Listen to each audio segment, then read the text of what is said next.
দিনের শেষে পরিবারকে নিয়ে আড্ডা দেওয়ার জন্য যদি সঙ্গে থাকে গরম ধোয়া ওঠা চিকেন কর্ন স্যুপ বা ক্যাপুচিনো কফি, আর তার সাথে সঙ্গত করে গরম গরম চিকেন কাটলেট, চিকেন স্যান্ডউইচ, তাহলে তার কথাই নেই। আর এই সবই যদি পাওয়া যায় আভিজাত্য আর ঐতিহ্যে মোড়া কোনো ক্যাফেতে, তাহলে তো সোনায় সোহাগা। আমরাও চলে গেছিলাম এইরকমই একটা ক্যাফেতে, যার প্রতিটা কোণা সেই আভিজাত্য আর ঐতিহ্যই বহন করছে।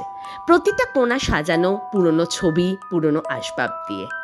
এই ক্যাফেটার সন্ধান আমরা পেয়েছিলাম ডালহাউসি বেড়াতে গিয়ে।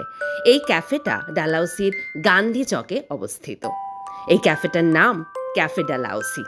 তোমরা যদি ডালহাউসি বেড়াতে যাও তাহলে অতি অবশ্যই এই ক্যাফেটায় যেও, আশা করি ভালো লাগবে।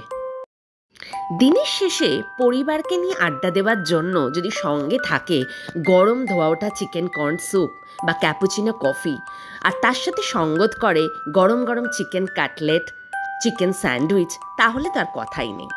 আর এই সবই যদি পাওয়া যায় আভিজাত্য আর ঐতিহ্যে মোড়া কোনো ক্যাফেতে, তাহলে তো সোনায় সোহাগা।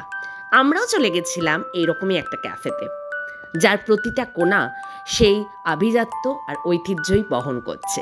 প্রতিটা কোণা সাজানো পুরনো ছবি, পুরনো আসবাব দিয়ে। এই ক্যাফেটার সন্ধান আমরা পেয়েছিলাম ডালহাউসি বেড়াতে গিয়ে। এই ক্যাফেটা ডালহাউসির গান্ধী চকে অবস্থিত। এই ক্যাফেটার নাম ক্যাফে ডালহাউসি। তোমরা যদি ডালহাউসি বেড়াতে যাও তাহলে অতি অবশ্যই এই ক্যাফেটায় যেও, আশা করি ভালো লাগবে।